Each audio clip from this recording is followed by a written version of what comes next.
কোনো একটা ঘটনা ঘটলো, কেউ এসেছে, জাস্ট ঘটনাটা ঘটে গিয়েছে, আমরা তাকে এমনভাবে বলতে পারি যে তুমি আগে আসতে পারলে না, তুমি সেখানে আগে যেতে পারলে না, মানে কি সেই কাজটা হওয়ার আগে হয়ে গেছে, তারপরে তুমি উপস্থিত হয়েছে, তারপরে কিন্তু আমরা এই বিষয়টা তাকে বলতে পারি যে কি কোনো খাওয়া দাওয়া শেষ হয়ে গেছে, আগে খেতে পারলে না, আগে বলতে পারলে না। এই যে বিষয়গুলো দেখো আমরা কিভাবে ট্রান্সলেট করব, জাস্ট এখানে স্ট্রাকচারটা আমি আগে দেখে নেব। এখানে দেখো বাক্যের মধ্যে দিয়ে এক্সট্রা করে স্ট্রাকচার লিখবো না। কিভাবে? ফার্স্ট টাইম আমরা কি করব, কুড নট ব্যবহার করব। কি? কুড নট, COULD, তারপরে নট, কুড নট, তারপরে আমরা যে সাবজেক্ট পাবো সেই সাবজেক্ট ব্যবহার করব। এখানে কি কোনো সাবজেক্ট দেখতে পাচ্ছি? দেখতে পাইনি। আগে বলতে পারলে না, কাকে বলা হচ্ছে? তোমাকে বলা হচ্ছে। এই যে ইউ সাবজেক্ট উজ্জ্ব থাকবে, ওই জন্য আমরা এখানে ব্যবহার করতে পারি ইউ, ইউ তারপরে হ্যাভ, ইউ হ্যাভ, যে ভার্বটা সেই ভার্বটা 3 নম্বর ফর্মে ব্যবহার করব। আমরা জানি হ্যাভ বা হ্যাজের পরে আমরা সবসময় V3 ব্যবহার করি। তাহলে বলতে, বলা, টোল্ড, এই যে আগে, এর জন্য কি করব, বিফোর,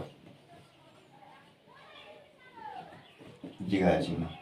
ওকে, দেখো কি হলো, could not, you have, told, before. এই যে বিফোর মানে কি আগে, তুমি আগে বলতে পারলে না, তাহলে এখানে যে টোল্ড ব্যবহার করলাম, টোল্ডটা কিন্তু এটা V3-তে। প্রত্যেকবার আমরা এভাবে করব, কুড নট, তারপরে আমরা সাবজেক্ট যদি এখানে যদি না দেওয়া থাকে সেক্ষেত্রে আমরা ইউ ব্যবহার করবো, আর যদি সাবজেক্ট যেটা দেওয়া থাকবে সেটা ব্যবহার করব। তারপর সাবজেক্ট অনুযায়ী আমরা হ্যাভ অথবা হ্যাজ, V3, B4, এইভাবে কিন্তু প্রত্যেকটা বাক্য ট্রান্সলেট করবো। আর প্রত্যেকটা বাক্য যদি আমরা এইগুলো দেখে নিই তাহলে কি আরও সহজ হয়ে যাবে। ওই জন্য প্রথম থেকে শেষ পর্যন্ত একটু বুঝে নিতে হবে আমাদেরকে। আগে খেতে পারলে না, তাহলে এখানে আমরা লিখতে পারি could not, you have eaten,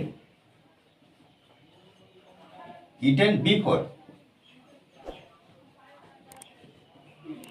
ওকে, আগে দেখতে পারলে না, আগে দেখতে পারলে না, তাহলে এখানে আমরা লিখতে পারি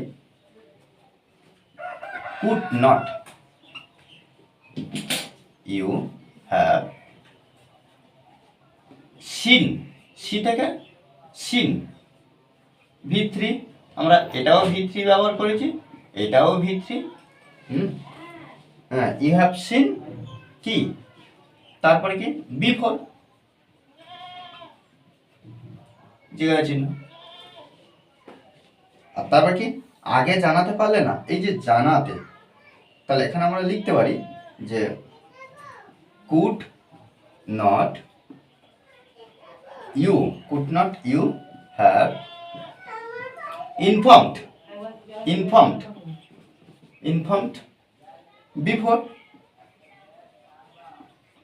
জিজ্ঞাসা চিহ্ন। ওকে, দেখো এইবার কিন্তু প্রত্যেকটা বাক্য আমাদেরকে ট্রান্সলেট করতে হবে। আর শেষে একটা বাক্য দিয়েছি কি, আগে সেখানে যেতে পারলে না। দেখো আমরা যদি নিজেরাও একটু প্র্যাকটিস করি তাহলে ইংলিশে ইমপ্রুভ করতে পারবো। ওকে, আর এই ক্লাসটি যদি ভালো লাগে অবশ্যই লাইক কমেন্ট শেয়ার, আর যারা এখনও পর্যন্ত এই চ্যানেলটি সাবস্ক্রাইব করেননি তারা অবশ্যই চ্যানেলটি সাবস্ক্রাইব করে পাশে থাকবেন। Okay, thanks for watching this video.